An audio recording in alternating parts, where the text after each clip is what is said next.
Sorry about that. Okay.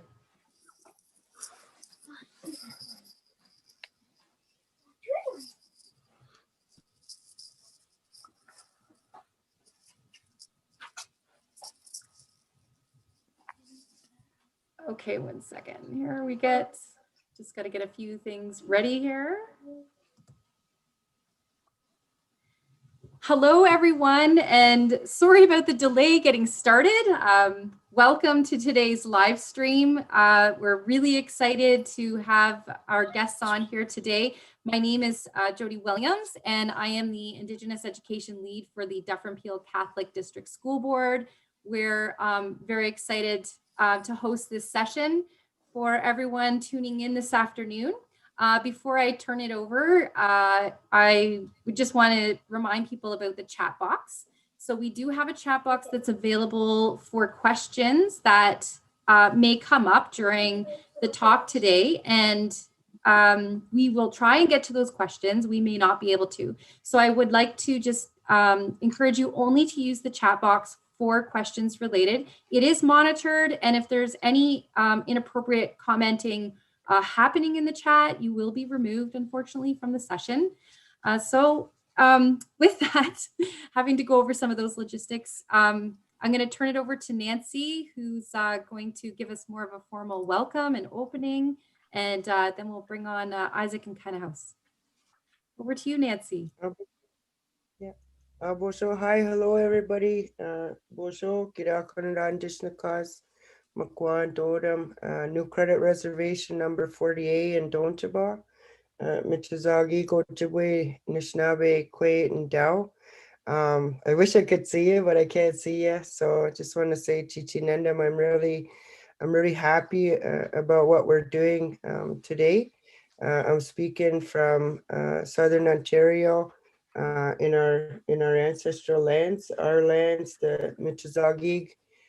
We cover quite a bit of territory, almost the whole north side of what's now called Lake Ontario and the top end of Lake Erie. So I know many of the listeners are probably in Southern Ontario, and I want to acknowledge my relatives for keeping that land clean and healthy for us for a long, long time. And I also I don't want to be too obtuse in thinking that these lands and the waters are in need of our help. I want to express my most honest and most highest regard for both the speakers that we're going to hear today. I know Isaac, and I've met Kanahus, and we've had some great discussions. What we discussed at a camp a couple of years ago actually changed some of the ways that I dealt with things around trying to be more of an activist as best as I can with my capacities and the things that she taught me. So two very awesome Anishinaabe Indigenous people who have so much to share. I don't want to take up on too much of their time, but I do want to express how much respect that I have, and also to acknowledge Jody for setting this up, and you for taking this time out of your life to be able to come and sit and listen. I think that we could be listening maybe more in a way of understanding the current reality of Indigenous people right across the country.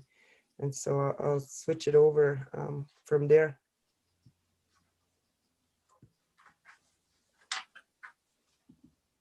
Over to you, Isaac. Well, hello, everybody. Honey, bonjour. Manzanap Kinigego and Abe, Bamgija Condition Cause. Ginebe Gukcha Bigajwat and Donjaba, Ganoje and Do Dem, and Nishnabe and Dao. So I just want to say my name is Isaac Murdoch. I'm from Serpent River First Nation. I'm from the Fish Clan, and I currently reside at Nipki Ojbekong, and I'm Ojibwe.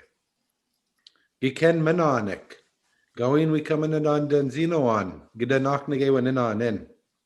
Wesiwag. Gnoshiwag.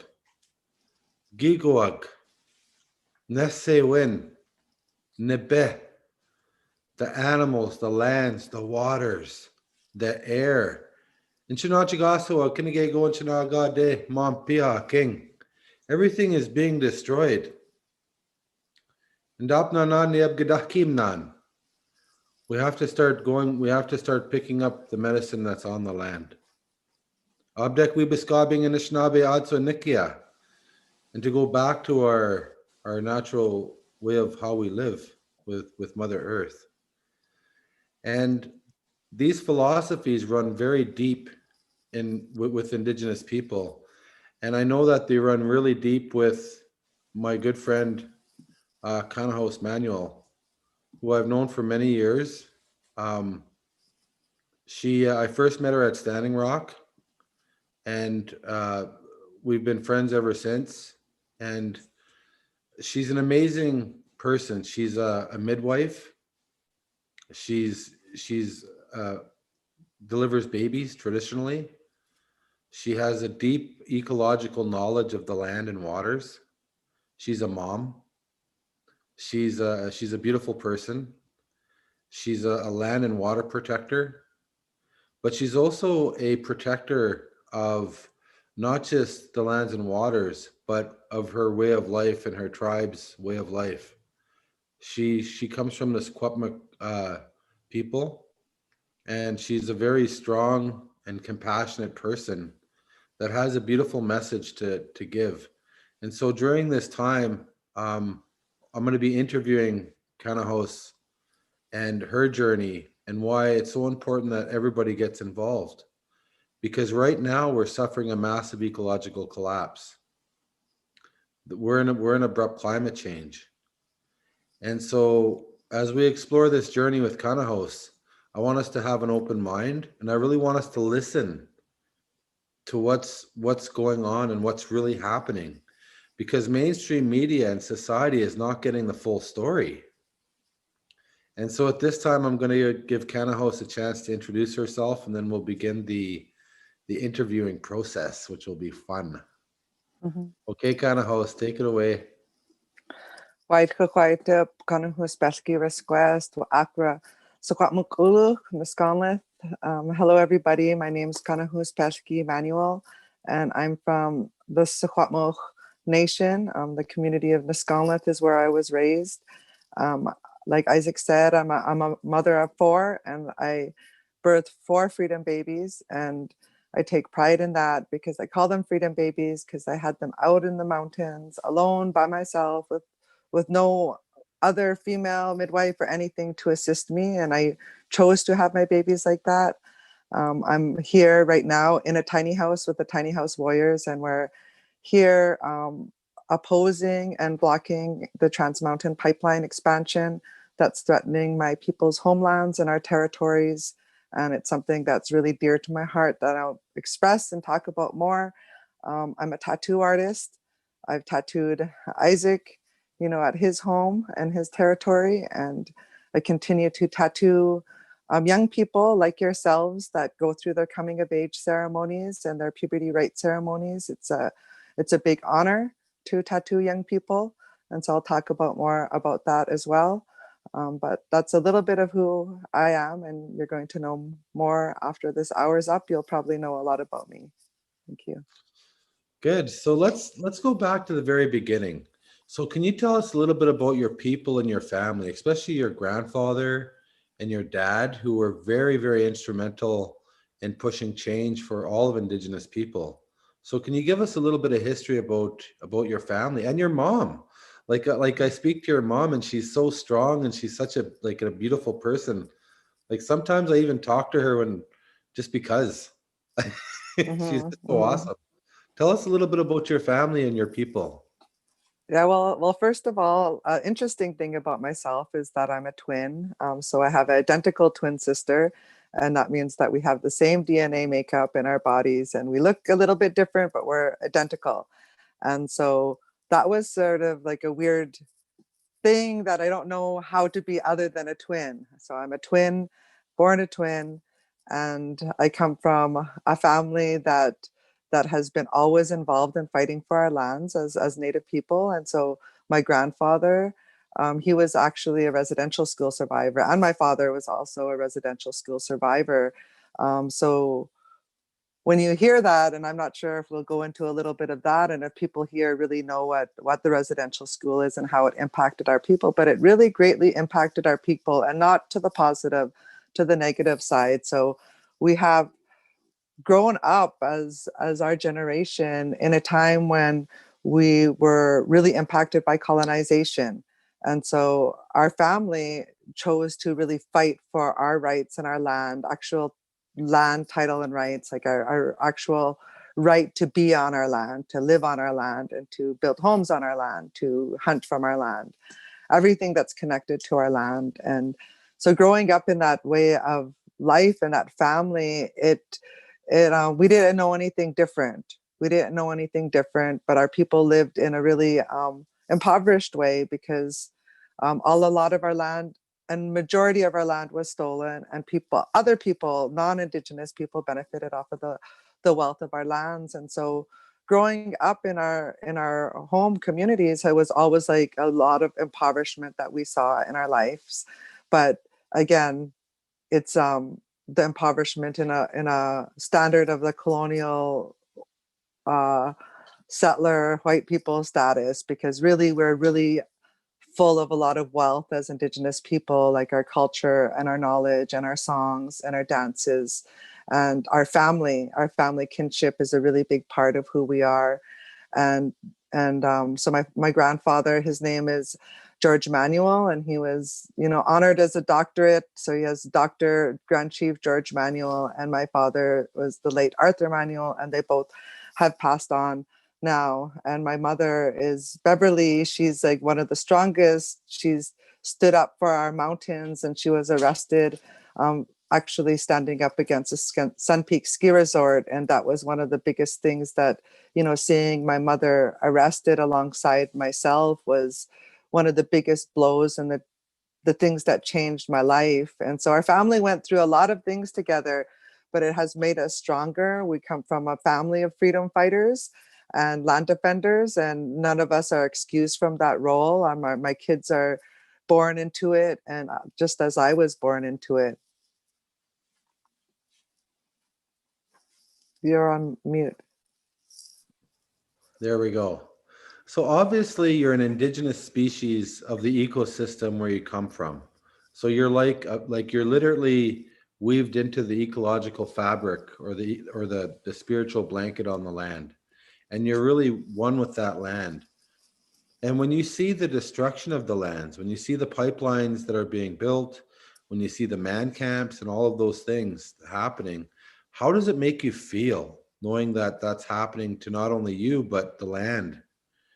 And if you want, I want you to get into a little bit about some of the violence that has also occurred as a result of that. Mm-hmm. Okay, right where I am right now in Secwepemc is our territory, and Secwepemc is the land of the spilling waters. We come from the mountains. If everybody knows the Rocky Mountains, and you could traveling along the prairies, if anyone traveled out this way, anything west of the Rocky Mountains is unceded, meaning we've never surrendered our lands to the Canadian government, or even before the Canadian government, Great Britain. We've never surrendered or ceded or signed any treaties with the government. And actually, when they were signing these historical treaties, numbered treaties all throughout Canada, it stopped once it got to the Rockies. And maybe it stopped for whatever reason. They said they ran out of funds. But the fact that here west of the Rocky Mountains is that there's no formal land agreement. We've never given it up. So to this day, we stand and we continue to fight for this territory. Traditionally, and even to this day, our people are hunter-gatherers. We traveled on the territory, we hunted, we fished. Some of the biggest major rivers that form in BC, like the Fraser River, the Thompson River, the Columbia River, all these fish-bearing rivers, they all form from the glaciers in our mountains that feed into all these little creeks and streams and tributaries that flow all the way to these bigger rivers that make their way to the ocean. And we say we're salmon people because as salmon people, we're actually the protectors of the salmon inland, because if people know the power of the cycle of the salmon, but every 4 years, the salmon return to the exact same creek that they laid eggs, that their parents laid eggs in 4 years ago. And it's just one of those great mysteries of life, these great phenomena of life, how the fish know intuitively as they go out to the rivers and to the ocean and out to the big ocean, they start to make their way back and come back. And so there's 4-year salmon cycles, and that's who we are. We say that the same blood that runs through us, the DNA is parts of that DNA of the salmon is in us, because we've been eating that salmon for thousands and thousands of years, and it was one of the foods that the Creator gave us. So we were able to sustain ourselves, one of our survival foods. And so when I talk about this, I'm talking about our nation, because you can't separate us from our food and our land. We say our culture and our language and our foods, everything flows from the land.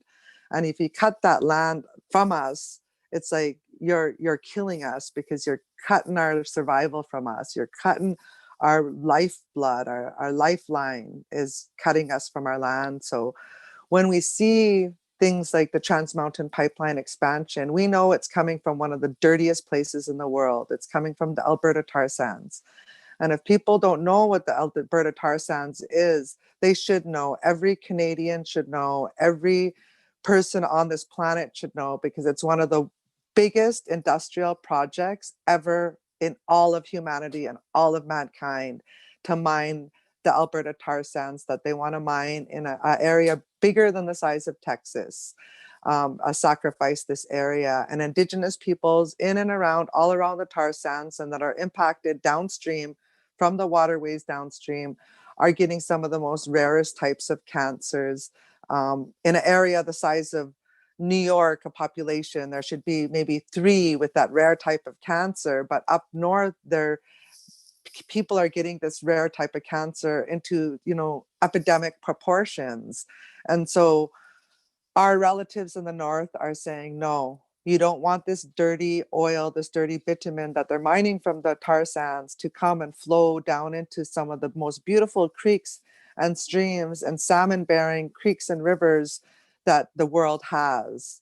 And so they're warning us, and they've been warning us, because they've been affected by all these tar sands mining for so long. What they do is they mine deep into the earth, 200 feet, 200 meters, into the earth, and they're taking off the top layers of this peat moss and muskeg and stuff. And that's like actually taking tens of thousands of years of like an ancient forest, all that accumulative wealth and nutrients that accumulated on the floor of those forests is precious. And once you take that away, you're taking the food away, you're taking the water filtration system away, you're taking everything.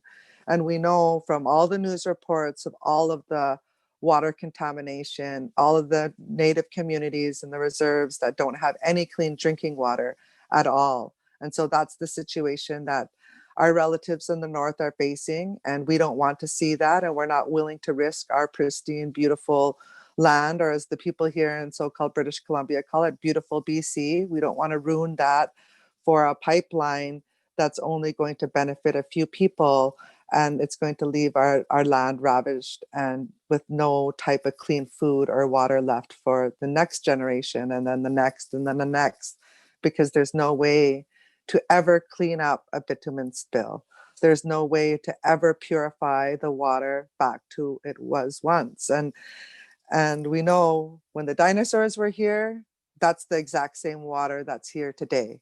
We have the same water that the dinosaurs had.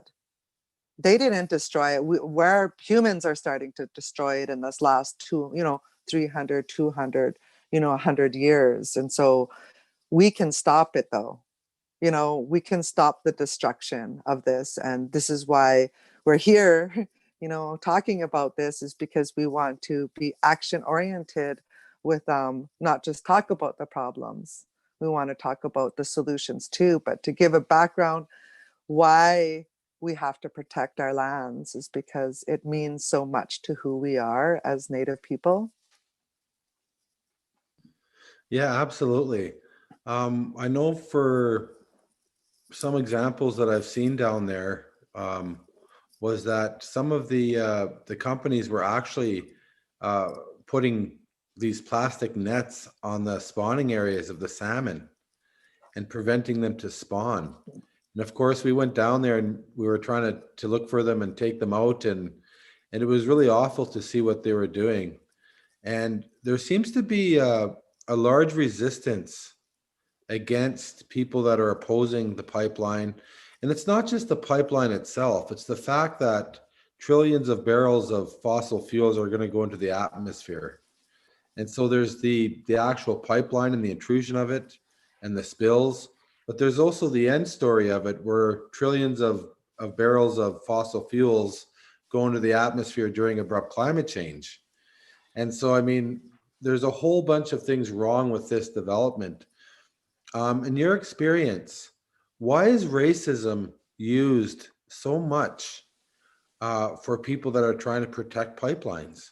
Because it really comes out all the time when we're trying to protect the lands and waters.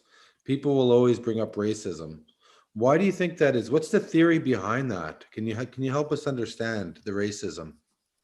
Yeah, I really know, and it's the fact that there's systemic racism here in Canada, where you were talking about woven into the fabric. That's how I see it. I see that the racism and the white supremacist ideologies is that it's woven right into the fabric of Canada and the government of Canada. It's woven into the curriculum in the school boards. It's woven into the way that we're treated in the healthcare system. It's like every fabric of Canadian society, it's systemically there. And it's not even that they're really hateful towards that Native base or that person or that person. It's like systemic. And I'm trying to explain it because I know that that might not even be clear for everybody. But the way that I look at it too, Isaac, is that it's goes more beyond just racism. Because if it was, say, East Indians standing up to fight the pipeline, or Chinese standing up to fight the pipeline, or other races and nationality or ethnicities standing up to fight the pipeline, I still feel that it's because we are Indigenous and we are the title holders to all of the territories across Canada. We are actually the title holders of all of these lands. And is Isaac still with us? But Yeah. I'll continue to answer this question. Yeah. But the racism is there. And another thing I want to talk about is the environmental racism, because that plays a big role into what we're talking about. And environmental racism is when, like, say, a corporation wants to put some oil refineries. And then, for instance, I'll bring up the Ponca Nation in Oklahoma, where they can choose different areas to put these oil refineries. And these oil refineries are very toxic. They shoot out black smoke, and the black soot comes down and it lands on people's pets and yards and barbecues. And they're constantly immersed into the environmental toxins that are coming from these oil refineries. And what they say is that they kind of chose to have it other places, but it just happens that the cheapest places for these oil refineries to set up are in the Black and Brown communities. And you see that with in Ontario too, when the Silicon Valley, or not Silicon Valley, the Chemical Valley, what they call Chemical Valley. And I think that Sarnia and Isaac may be able to confirm more about that. But what they're saying is that those, you have to actually right on the Indian reservation, and their environmental racism there is because those oil refineries are completely impacting Indigenous peoples there on the ground. And Isaac, I'm talking about Sarnia, and I'm talking about the Chemical Valley, and about how that's environmental racism, how they choose to have these oil refineries and these different chemical plants in and around Native communities and Black and Brown communities.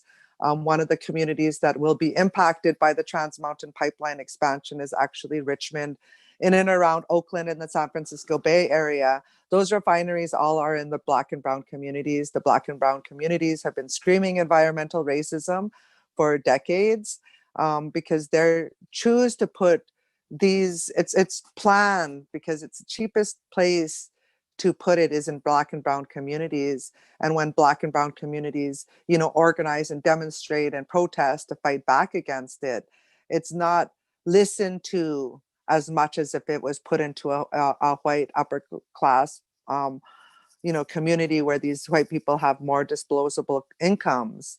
They're not going to put these oil refineries in their communities. And that's when we start to see the racism involved with the extractive industries, or these industries that are pumping out all this toxic effluent and material and smoke and everything, is where the most impacted. And I also believe that the racism, it goes farther into that it's the title holders to the land, and that by settler society, really looking at that, okay, where we really have to give the land back to Native people. Native people are saying land back and fighting for their rights and their titles and their sovereignty to their land. What does that mean? Does that mean we got to give all of their land back? And that's where I feel that a lot of the racism is stemming from too, is just the acknowledging that we are the title holders, and that their wealth and their certainty over their presence here in our land in Canada may be at risk. But I want to say one thing,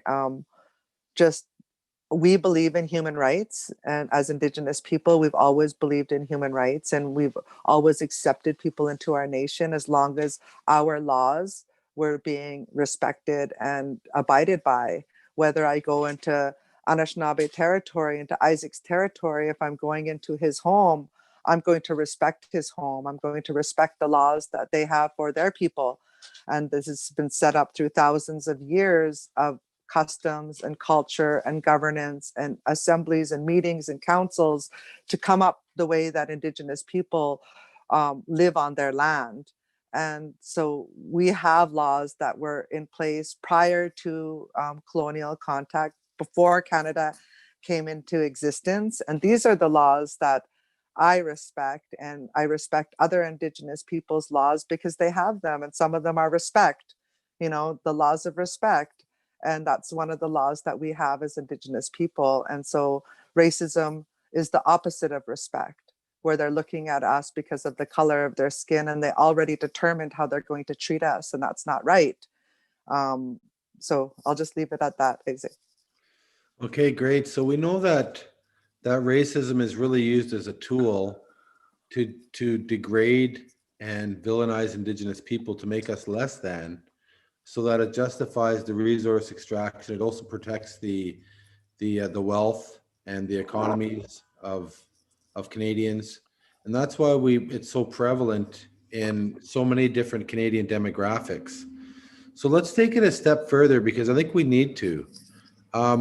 So many Indigenous people have been victims of police violence, of like literally having their bones busted, literally being beat up.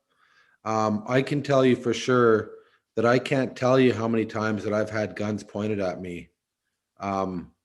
Snipers, lots, and like too many times to count. Especially back in the early days when things were a little bit more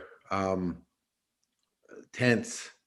But can you talk about some of the police violence that you've experienced? Because I know that you've experienced quite a bit, and I think that's an important story to tell, because you are a mom.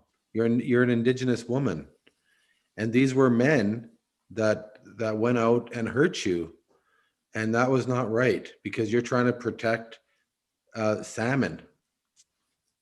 Tell us about it. We need to know. Yeah, I know that this violence that is being brought against us is really based on racism and white supremacy as well, because I feel that the RCMP and the police and the violence that they bring against us and myself personally is something that they wouldn't bring to a white Canadian. And so I believe and I know that the racism that we face at the hands of the RCMP and the police force here in BC and here where we are at Tiny House Warriors. I have somebody calling in. It's my sister Snoot. Could you tell her or text her I'm busy, because she might keep calling. I'll text but you right now. Okay. But I personally had my wrist broken by the RCMP and my arm.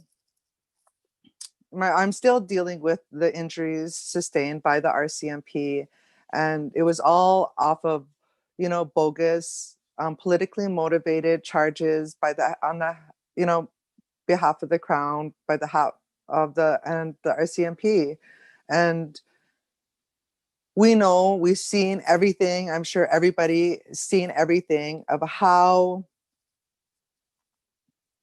much people stood up against the police violence that was happening in the United States with Black Lives Matter and what happens when police target our people. And we've seen it time and time again through even online social media feeds where we've seen the RCMP actually kill people on live feeds. We've seen it, and we've seen the rebellions and the resistance that happen all throughout the US.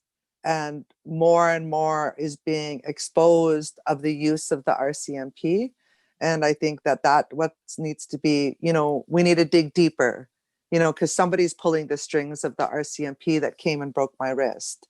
Somebody from the higher up is giving orders for these cops to come in and deal with Indigenous land defenders in this way. And I think those are the bigger topics that young people need to understand, is the system of violence that's against us. And the police are just play one of those roles of the system of violence that's being waged against Native people when we stand up for our land, because like Isaac said, we're protecting the salmon, and then they're coming at us with violence. And why are they doing that? And they're doing that to silence us, because actually it was law that Indigenous people couldn't talk about our land issue.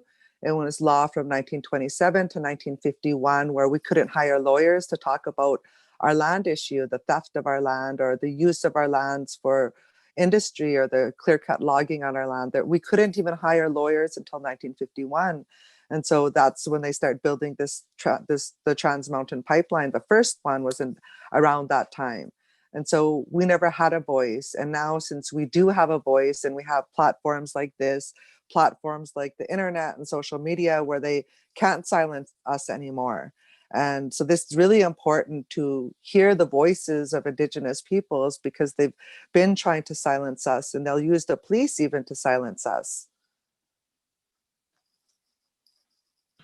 So, I really want to commend you for your efforts and for the ongoing just struggle that you continue to do. You're such an inspiration for so many. Let's talk a little bit about the actual Tiny House Warriors.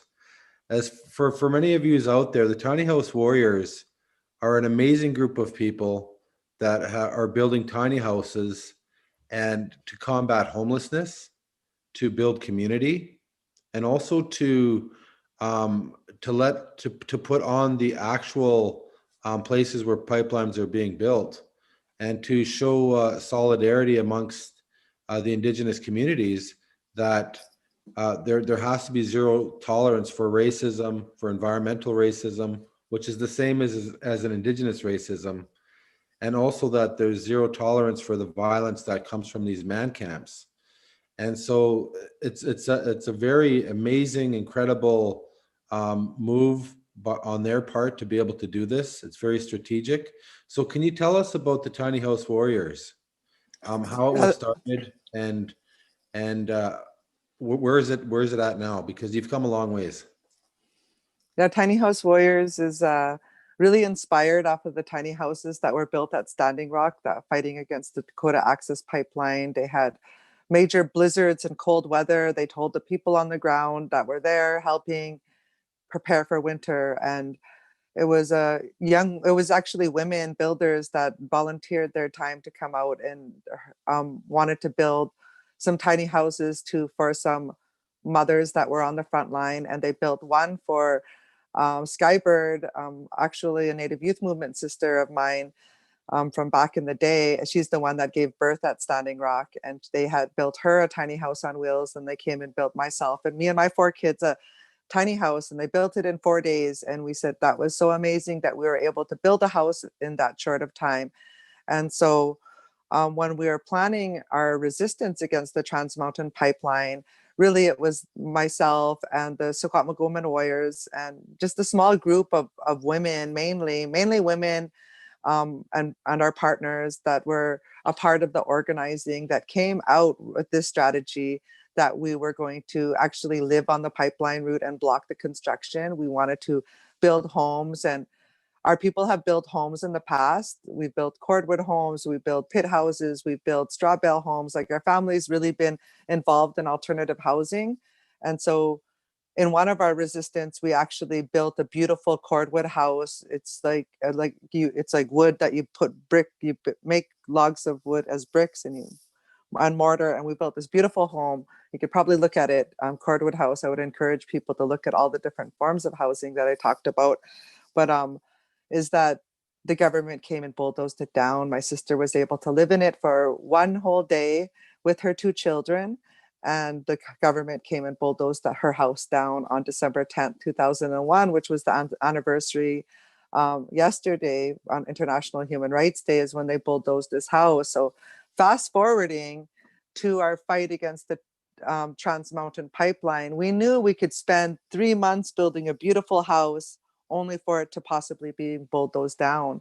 And so we chose this really creative idea to build tiny houses on wheels that we can move to different areas along the pipeline, because over 500 kilometers of this pipeline goes through our land, and we knew we had to be mobile. We couldn't, if we set a house up every kilometer, we'd set up 518 houses. So we had to be mobile. And we built these tiny houses on wheels. So we actually buy the trailers, big, huge equipment hauler trailers, and we drill and we make big bolts into the trailers, and we build this beautiful home. And it's actually like a tank. It's like powerful. It's the presence.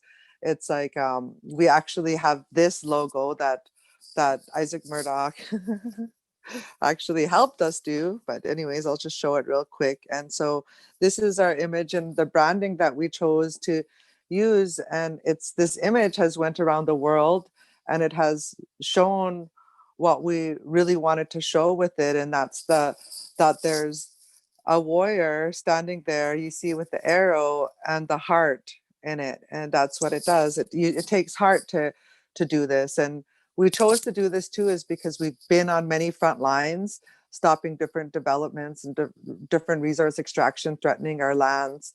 And we've lived in tents, we've lived in teepees, we've lived in bark teepees that we made out of bark, and we've lived in the winter in really cold weather without any type of real permanent proper shelter.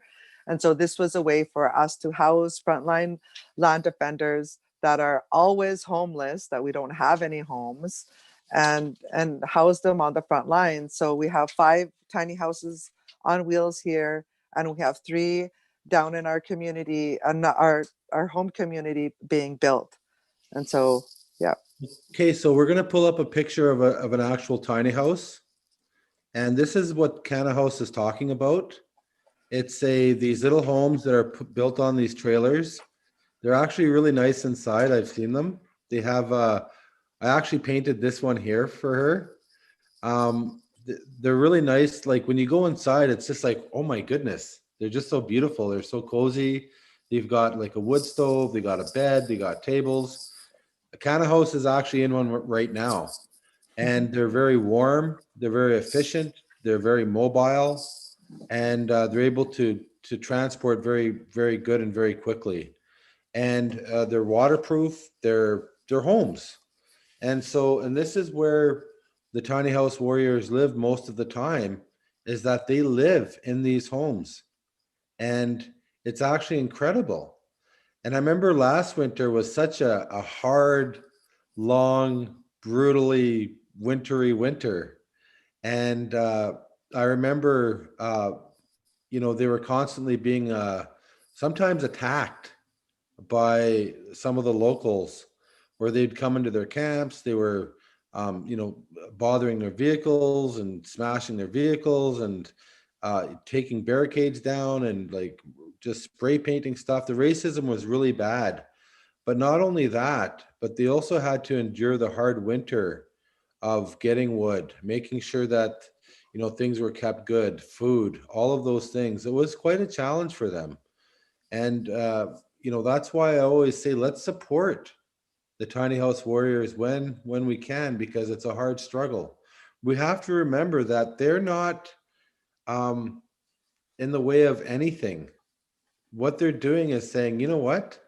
We need to protect these rivers. It's actually the tar sands and the Trans Mountain Pipeline that is in the way of something. It's not the other way around. So it's not like the tiny house warriors are actually in the way of progress, because during climate change and during an ecological collapse, the tar sands is not progress. And so the tiny house warriors are saying, you know what, we need to reevaluate what we're doing. We need to start strategizing.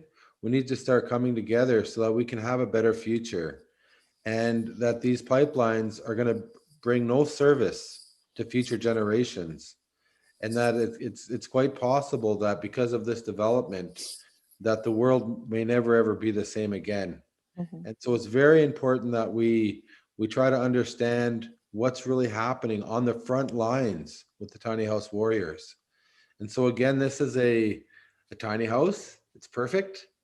And they have, I think, how many do you have now, Kanahus? You have 8? We have 5 up here. Yeah, then we have 3 more that are just ready. One's under construction, but they're going to be ready. We have three more ready in the springtime to be moved out onto the line. And you got solar on one of them, didn't you? We got solar on 2, and then we have a mobile solar unit that has a lot of solar batteries, and it's a mobile one, so we can move it around to wherever we need to, if we're going to have a show, or if we're going to have a concert, or if we're going to just go out there and bring it to another spot. But yeah, we were able to get, and that was through Molina, and everybody should check that out too, because the Sacred Earth Solar, and how we don't even have to be dependent on any type of other type of energy. We can be getting it from the sun. And so that's how we get that's how I'm powering this device right now that I'm on, is through the sun. And we get very little sun in the winter time, but it's still enough to get our energy needs. And we don't need to be so dependent on oil and gas. And we can prove it through creating this village like we have, where we planted a little garden. That's what we want to do. We want to plant superfoods. We want to be able to show the world that we don't need to be dependent on big supermarkets as well, because that's a big contribution to the carbon in our atmosphere, is just the transport of foods. So there's different ways that we can be self-determining, and not just Indigenous people, but everybody could start looking at how we can start providing our own selves and our own families, and not be dependent, because it's the dependency on the state that really keeps everybody trapped there. But once we're not dependent, and we can be dependent on our own selves and our own small circles, and creating local, smaller economies that could, we can be dependent on each other as individual groups and families, for trade, for foods, for services, for massage, for health, for different things, rather than being dependent on the system. Yeah, I think that's really a strong message. I always remember the older people. I mean, of every every race, of every demographic that I've ever come across within my whole entire life, it's always been the elders that have always said, we should go back to that other way of life because the world was so much better then, and it was cleaner then. You could drink the water anywhere then, and it also gave power back to the people, and it also created better health because people actually had to physically work for their food, and which made people live to be 100 years old all the time. So I think that it's a win-win for society. So I have a question. So in terms of, the globalization of Western education has obviously wiped out Indigenous knowledges all over the country and all over the world. And so how important is it to include Indigenous history into education systems? How important is it to, because there's been such an erasure of Indigenous history and information and knowledge, that it almost seems like it doesn't exist in contemporary education systems. So our education systems go back since our creation stories. Modern science, it only goes back 500 years, and it has not been able to produce a sustainable economy. And so what you're talking about, and what so many other older people are talking about, and Indigenous people, and not just them, but others, are saying we need to try to come back and try to revisit what we're educating our kids so that they're able to participate and produce sustainable economies for future generations, because we simply cannot survive with the way things are going. We know that. We know that if things continue the way they are, then there is going to be a massive collapse. And so, but there's hope. Obviously, there's hope. And so what advice would you give young people and teachers that are watching about maybe challenging and start to explore what we're teaching and also what we're learning? Yeah, I like one of the things that one of my good friends, Gord Hill, he does Warrior Publications. People could go check him out. But he's one of the people that really taught me about decolonization back during when I was a Native youth movement. And that was our movement back in when I was young. But one of the things they said, and he had a cartoon, and it was just so simple: learn from the past, learn from the past to prepare in the present so we can go forward in the future. We need to understand the past so we could ensure that these exact same violence against Indigenous people doesn't continue. This racism, we need to learn about what was in the past, how to go forward with what's happening right now. Like, the rest of Canada needs to know our history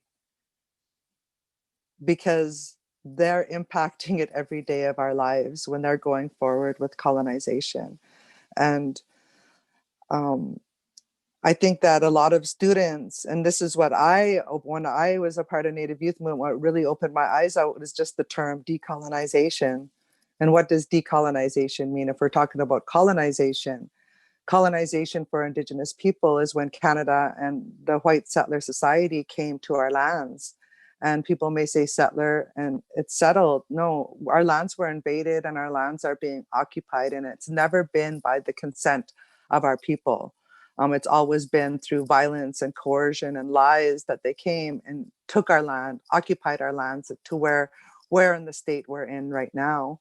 If you learn the history of how Canada got access to our lands, it's really based off of the doctrines of discovery and terra nullius, that our lands were empty and they were available for the taking. And that's not true. We need to grow out of those outdated racist notions that this land was empty and they had every right to take our land. And that's the basis and the legal basis that Canada is based on.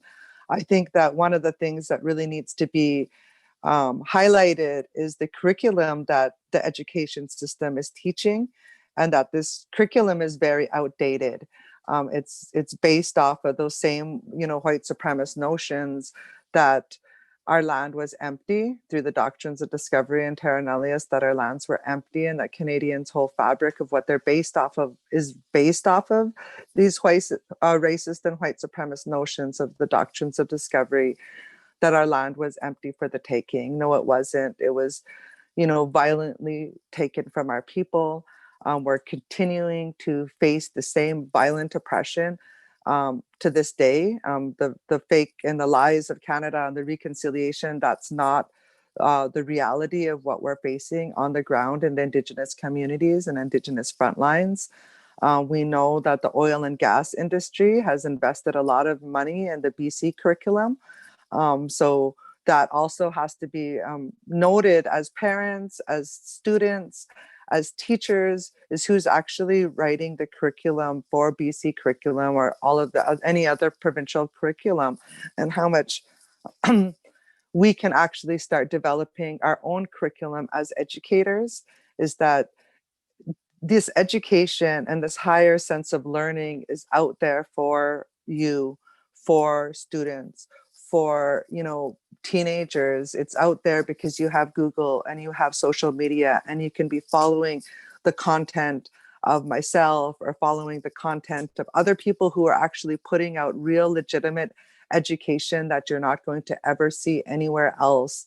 Actually real-time education of what's happening on the ground. And that's why these youth movements are so important to be a part of, because you're going to constantly be getting the real-time, real information out there. And so I encourage all the young people to, if you're going to be on social media, I don't encourage you being on your devices at all, but if you're on your devices, go tune in to some of these accounts on Instagram. You could hashtag Shut Down Canada to look at some of the frontline Indigenous resistance that's happening. You could hashtag Land Back, and you could go find out. And a lot of these times, these are going to be youth movements that are doing this. These are all teenagers and young people in their 20s that are leading some of these real big movements in Canada for land and for against climate change. Yeah, absolutely. One of the things I've noticed, particularly with my family, is that we battled fiercely for hundreds of years to protect our homelands, and they were warriors, but they were forced to be warriors. They were forced into battle because the Americans and the British, were attacking. And so my personal family was involved in those battles and those wars, and they were very peaceful people. They didn't want to fight, but they had no choice because there was a violent takeover of lands that was happening.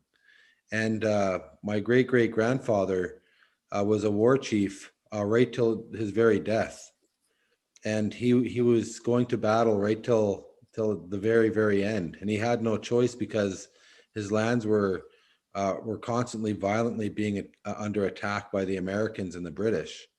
And I don't think people really understand that as water and land protectors, it's not just the people that we're trying to protect. It's also the salmon and the trees and the birds and that soil, that topsoil that's so vital for everything to survive.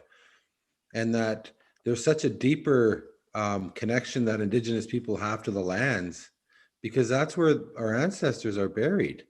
That's where our memories are. That's where our history is. And so how can you not protect it? We would have to be an emotionless, robotic people not to protect that. And so I think that needs to be pointed out, is that Indigenous people are very compassionate and caring people, and that they're actually trying to protect themselves from violence. And so that's important. Another thing I want to bring up just a little bit is how the Indian Act has been used to corral people onto the reserves and filter them through colonization so that the free-for-all and resource extraction can happen in the territories. And once people go through colonization, they, unfortunately for many of our people, success is going to university, going through the colonial systems, going back to the reserve, and helping your people.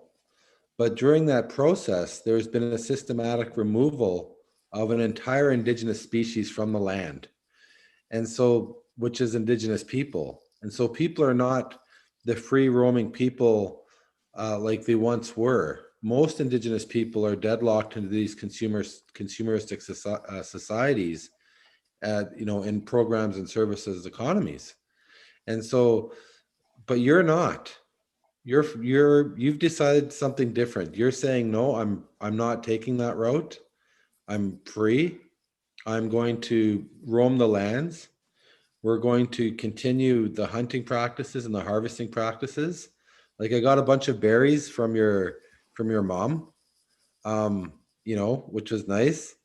And so can you talk a little bit about why that's so important to keep that connection to the land? Because so many people, not just indigenous people, but humans in general, have lost their connection to the lands and waters that sustain everything.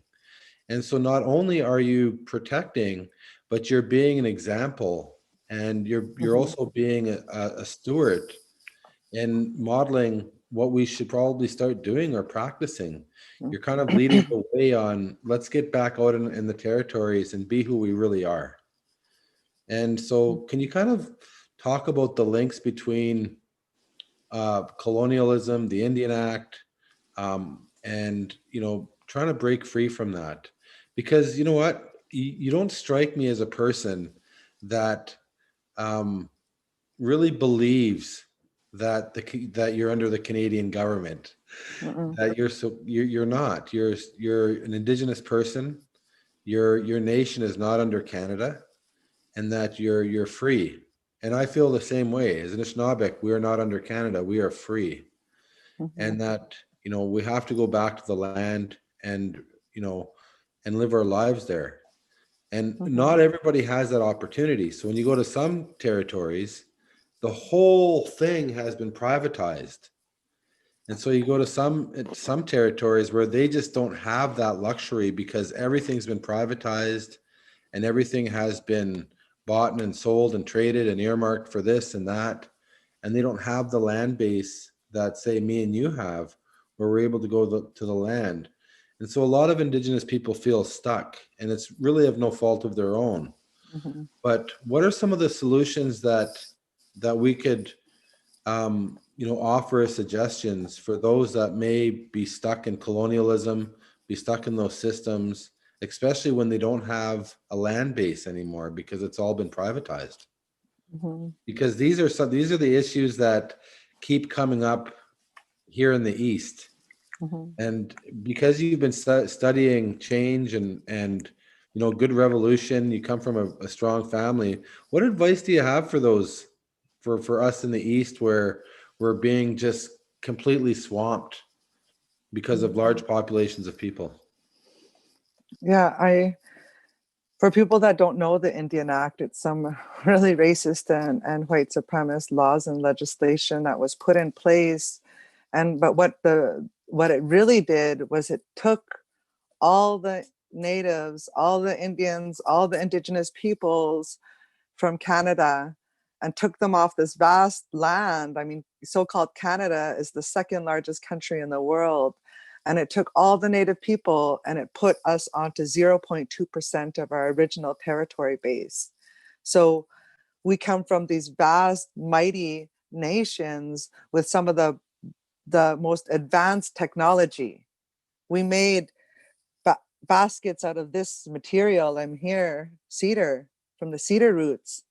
And we were able to drink water out of it. It was waterproof. You can't even make that now. People trying to make anything plastic, it'll rip. And, things that our advanced technology was all based off of the land. And so when the Indian Act came and they brought us into, and they put us onto 0.2%, that's what colonization is when you take somebody from a vast nation like that and displace them, put them onto a little place and make them dependent on you. And so what the Indian Act did is made Indians act like Indian Act Indians. Instead of being true free people like we were to roam and live as we did. And when I say our territory, wherever you are on this continent is layers upon layers of our grandfathers and our grandmothers' bones that were buried over, and their grandmothers and their grandmothers and their grandmothers since the beginning of time are buried, and our bones become the earth that we walk on. The blood and the bones become the earth that we're walking on. So we're literally walking on the bones of our ancestors. So of course we're not going to be disrespectful. We're going to walk in the most kindest way because we're walking on those bones of our ancestors. And you know, this connection with our land goes so deep that I see our Indigenous brothers and sisters in, let's say, the Tongva territory in Los Angeles, California. They were a mighty people as well. And they're completely invaded and occupied by buildings and sky rises and all of this. But they still find that little piece of land to go have their ceremonies that keep them connected. And one of the things that a Seminole elder said to me that really struck me, because he was all surrounded by Miami and all of this was all around his homelands affecting him. And he said that this white man came up to him at a gas station and said, "Oh, you're native? Oh, hey, I want to apologize for stealing your land." And he said, "No, you didn't steal my land. My land is still here and I'm still living on it." And so that was the mentality of him as a free man, a free person in his territory. And I see that. And one of the things that he said, that he said, when a deer goes to a place and there's no clean drinking water, that deer goes and finds that clean drinking water. So sometimes I believe that our lands have been devastated to such a point, but I believe that by stopping this destruction and this toxic chemicals and all of these corporations and stuff, like we saw when COVID hit, you know, we saw some of those places in those cities where the smog finally left, you know, the rivers finally cleared up for decades. And people saw that because their consumption into the society, they weren't consuming so much, they weren't driving so much. So I have hope that our world can clean itself if we stop destroying her. I think that's a really good point to make, that there is hope, and that if we stop, you know, all of the pollution and the destruction, that things can get better. And we also believe the same here where I come from, that the minute that we stop, that this magic happens and the earth starts to replenish and refuel itself with life-giving stuff for everything. And so I know that where I come from, we had 11 uranium mines, and it left the third world's largest radioactive waste site on the planet. And one of the tailings dams broke into the Serpent River, which was a very spiritual river for us. And it can, you know, it had a lifespan, this pollution, for some people say up to 500,000 years. And so during the Cold War, they were making nuclear weapons and selling it to the United States, selling the uranium to the United States and to Great Britain, so that they can make atomic energy and you know, hydrogen energy bombs. And so our life was impacted greatly by pollution. And there is a cultural consequence, and there is also a physical consequence. And so many of our people died of cancer and have high levels of cancer because of the spill. And for years and years, we never had clean drinking water. And so my daughter never knew what it was like to have clean drinking water growing up. But all of the non-native communities that were around us had clean drinking water, but we never did. We got two water jugs delivered to our door every day, or every week, sorry. And so it was a rough thing to go through. I remember seeing the pollution and the devastation, and it does something to your spirit. Like, it really, really hurts to see your lands be polluted on such a catastrophic scale, and it's heartbreaking. And there is many times where I just sat there and I cried, just sat there and cried. What else could I do? And I'm not a crybaby. I don't cry over nothing all the time. I'm not one of those people that sit there and cry around all the time. But I also know that you too had a spill, with one of the mining companies, and that it impacted and it sparked something inside of you as well. Can you talk about what happened in your territory? Right in the heart of our territory in Secwepemc in 2014 was one of the North America's largest mine tailings disasters that happened. Hundreds of millions of toxic tailings, sediment, sludge, and heavy metals all dumped right into clean water and into Quesnel Lake. Quesnel Lake we call this area Yuchnasanchametqua. And this area, Yuchnasanchametqua, it relates to the breaking of a woman's water when she's giving birth. And because this Quesnel Lake is the deepest of fjord lake, glacier-fed lake in the world, the deepest. And so this sludge and sediment went right into this pristine water, right during one of the 4-year salmon spawning cycles coming up. So it was devastating, and I needed to be there. I needed to go because all of the mainstream media weren't covering it. They did a flyover and they shared the footage, but they didn't show inside.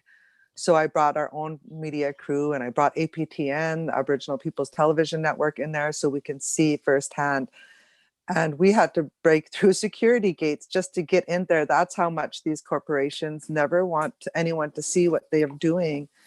And it was devastating. It was, when you think of like this gray sludge, you can't see any color like that anywhere else in the world.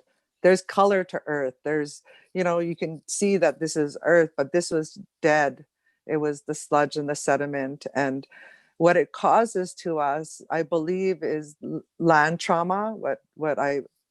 It was actually a woman out there that coined this term, land trauma, where we actually get physically, emotionally, and mentally and spiritually affected as if we had actually some type of physical trauma to us. This trauma affects our bodies in the same way as actual some type of physical trauma, like as if you got a gun pointed at your head or, something. That's how much we get affected by seeing our land so devastated. And I think it's a point where you as a human feel like you can do something about it. So you feel even more devastated by it. You feel that if you would have stood there and did something, maybe this would have never happened. And so you go on with the rest of your life saying you must do something because you don't want your land to be like this all over. You don't want this mine tailings disaster to be these bitumen spill disasters that they want to empty into all the creek if we let this pipeline go through. So it really kicked me in the butt to get there and to be vocal. Because at one point I was the only one there at that Mount Poly mine disaster with my kids, and my people thought I was crazy for bringing my kids to a mine tailings disaster, but I needed to show the world what was happening. And all those kids that grew up all around that lake were there. They didn't have nowhere else to go, and so these are the things I think about when I'm fighting this pipeline. Is there's no way that I'll ever let my land be destroyed at that magnitude ever again. So, I just really admire you for that. And there's so many stories like this right across Turtle Island, where you have these massive catastrophic pollutions that take place. And Nancy Rowe, of course, is one of our thinkers. She's a strategizer. She's very politically smart, but she's also very traditional and very cultural. And she's also one of our spiritual leaders. And so, Nancy, if you can come on for a bit, I just want to ask you and talk to you a little bit about land back. And so, you come from New Credit lands, and land back, what does that mean to you? Because it's something that's constantly being talked about. It's something that people are constantly striving for. It's something that very few people are able to actually do. And so can you talk about land back and give us the ideation behind it? Yeah. So just for the audience there, most of us are in Southern Ontario, and I was going to mention that there are 3 land back initiatives that I know of that you could, taking Kanahus's advice on following on social media so you get real time, real truth. There's Land Back 1492, which impacts my family because I married into 6 Nations, and it's just like literally up the road here. And this is what you've been hearing about Lake Caledonia. So this one is really around our traditional governments and the implanted sort of systems and governments that were expected to operate by now. And I think a similar thing like happened out in BC. And so this is important in that all the things, the same issues that you guys have outlined in terms of like violence and, the sacrifice that our women are making to be, in these sites and things like that. So there's this one going on. And then there's a couple more going on. There's one in Toronto, and it's called Project Land Back. They named it Wigwasi Ba, sorry. But you can check that out on Facebook. It's actually these other 2 that I'm talking about. There's one out in Kitchener-Waterloo, and these are more youth movements. And so these youth movements are more about the serious inequities for urban Indigenous youth. So the youth are standing up, and I think it's a really good thing. I mean, over here, I talk a lot about like our inherent rights and, decolonizing yourself and decolonizing your family to the best that you can do that in the situations that we're in. And I'm really so grateful to these young people for they're literally doing what, setting up these camps. It's cold now, they're looking for help, they're looking for supplies, and they're trying to meet with city people and things like that. And you know what, like as an inherent right holder, like in the territory that they're in, I'm so grateful to them for making these sacrifices and holding that place and holding that space to raise the awareness around. Because like, I don't want to make excuses, but I can't be there. We were so displaced and dispossessed of everything here that, we are so limited in terms of just population and people to put bodies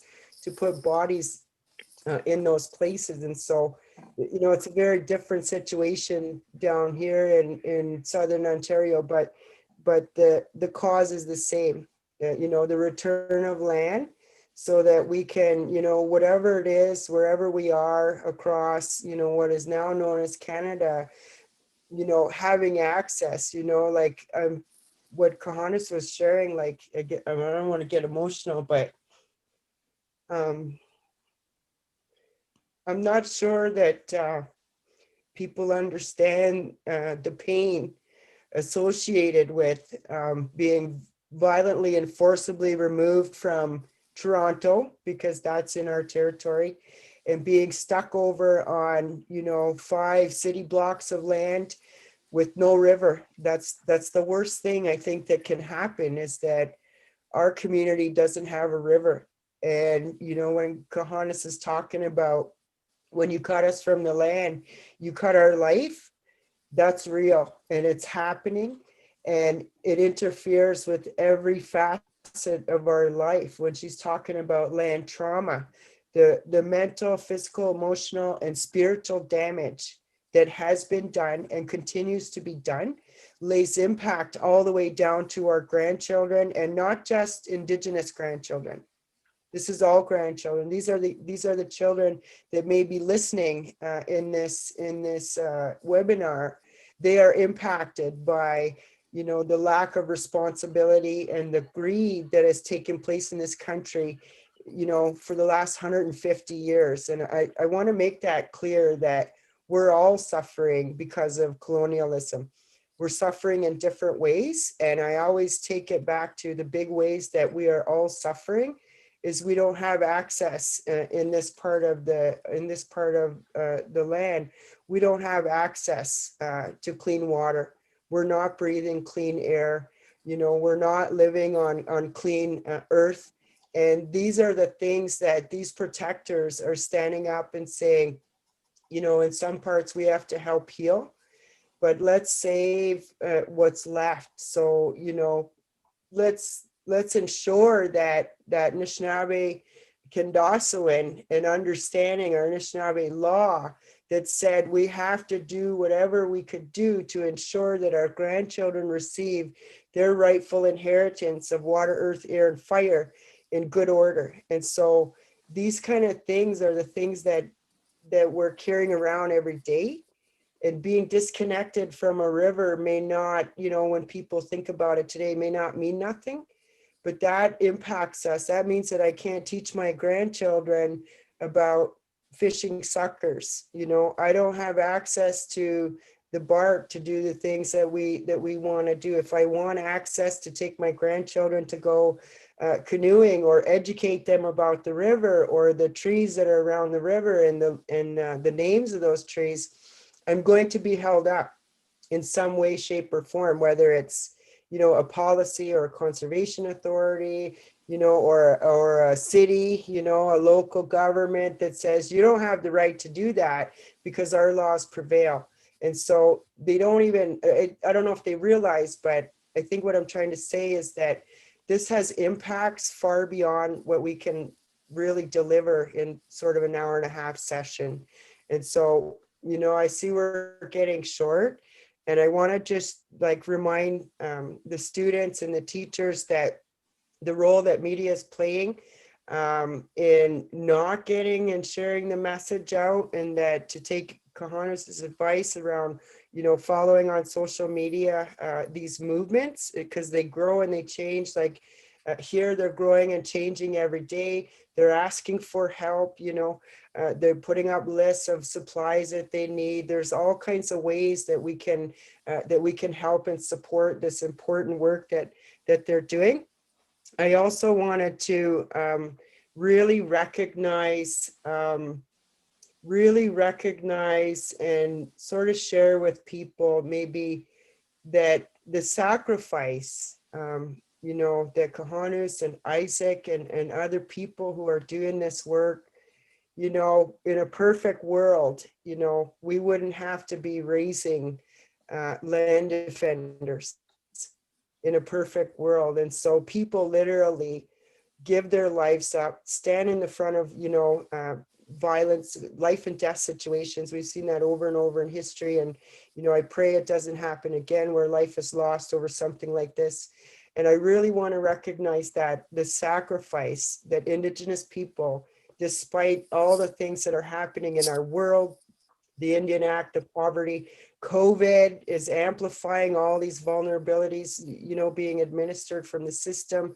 I really want to acknowledge and put out there that this is recognizing the sacrifice that people are making because they believe that our grandchildren should inherit their rightful inheritance. And I think they believe that it's all grandchildren. And so I think, you know, that was a long answer. Sorry, Isaac. No, that's fine. We thank you so much, Nancy, for your good words. I bawled my eyes out about a week ago on a webinar talking about Indian Act apprehensions. So it's okay to do that once in a while. But we do thank you for your wisdom and for your awesomeness. You know, we always look up to you. You're an amazing person. We just treasure you.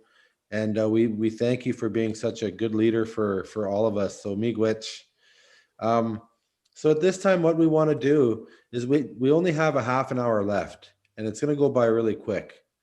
And so I'm sure everybody has questions. And I guess the biggest question is everybody's going to say, what can I do to help? What do I do? How do I help? How do I get involved? And so I think that it's really important that we start navigating through some of this stuff. And so we're going to get Jody Williams to start navigating the questions so that we can get through this. And Jody, take it away. Start throwing some questions out. And Okay. We're going to leave the questions open for Kanahus and Nancy. And I think I'd rather sit and listen to the two awesome people here. I'm going to listen. But Nancy, we definitely want you in on this too. So we only actually have 3 minutes left, not a half an hour. What? Okay, so I guess that there will be no questions. But so let's give the last words to Kanahus, and then we're gonna give then Nancy can reel us out. But I will, sorry, I will just say though, I will follow up in an email to everyone who's registered to and that was on the session because there were lots and lots of questions around what can we do, how can we help, can we donate? So I can get some of that information from you, and I'll follow that up in an email after, just to let everyone know. And if there's any additional resources, I will share those out as well to everyone. So we do have, we did send out some stuff ahead of time to be thinking about. And I know like the number one thing is education. Like find out, get educated, do a lot of listening and learning.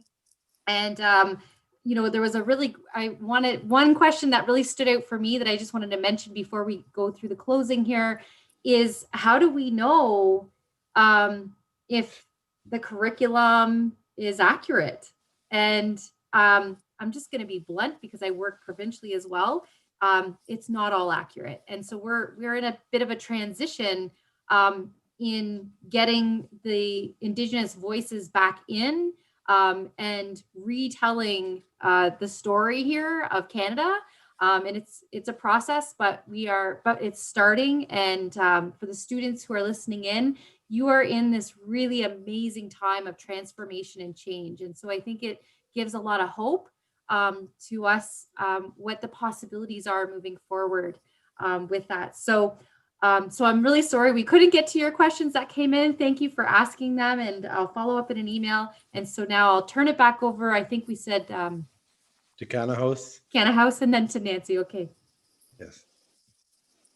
Yeah, just in closing, I just wanted to say something really important that I think I should have said in the very beginning, but I'm going to take this little bit of time just to say it now, and that what Canada is trying to pass right now with this bill C-15 and the UNDRIP, it's really Indigenous people across the country are really opposed to it. It's nothing that Indigenous people on the ground are happy with. And just so you know that when you're hearing the news and all of these things, is that Native people are actually opposed to this Canadian version of the United Nations Declaration on the Rights of Indigenous People. But within that, I wanted to say that one of the things that the companies all across Canada are forced to get right now is the free prior informed consent of Indigenous people. It's a law that falls within this United Nations Declaration, but it's existing and living and breathing law. And when you go to the Unistoten camp up in the Wet'suwet'en, where they're fighting the Coastal GasLink, they actually have it, the free prior informed consent protocol is a living and breathing law. When you go up to their bridge, that's the Morris River, that marks the entry into their clan's territory, the Unistoten clan's territory, they do free prior informed consent protocol for everybody. So I went there with my family, me and my husband at the time and our 4 kids. We went right up to the gate and they asked us these free prior informed consent protocols. And it was, who are you? What's your name? What skills do you have to offer our nation if we let you to come in? And how will your stay in our territory leave it a better place than when you got here? And so those are the questions that this nation of people ask every single person, whether it's Shell or Chevron or any oil and gas, or you, an individual that goes there. And these are the types of questions that we all need to ask ourselves when we're living in someone else's territory. And I'm assuming a lot of people on this call and the students and the teachers aren't living in their territory. So those are the questions that everyone needs to ask, like, who are you? What are your skills? Do you have to offer this land that you're on right now? What do you have to offer? How do your skills, what skills do you have right now, grade 9 to grade 12, that you can offer? Because I know you have some. Some of you are bomb cooks. Some of you love to be with kids and look after kids. Some of you love to make posters and artwork. Some of you, love to drive. A lot of people don't love to drive. Some of you say, hey, I can dig holes like crazy. I could gardens. I could chop wood. It's a competition for their muscles. Like, there's lots of different skills that we all have. And those are the skills that are traditionally in our villages. The seers and the older people would say, hey, that person is going to grow up to be a good this or a good that or this or that, and be able to see. Well, we need everybody to look deep into themselves and see what skills that they have to offer, because you put all these skills together. If there was 3,000 youth on this call right now, on this video, if we put all those 3,000 skills together, we would make Canada a better place. It wouldn't be the way that it is. We would be better. We would be able to feed the kids. We would be able to house our people. We'd be able to solve all these crises and solve these, have solutions for this crisis. I believe that's how much faith I have if we all look at ourselves and put our skills together. So I'd like to leave it at that. I have faith and I have hope in our future. That was deadly. Oh my goodness. Nancy, take us home. Miigwech Kanahus. Just perfect. Just perfect. I'm going to leave it there.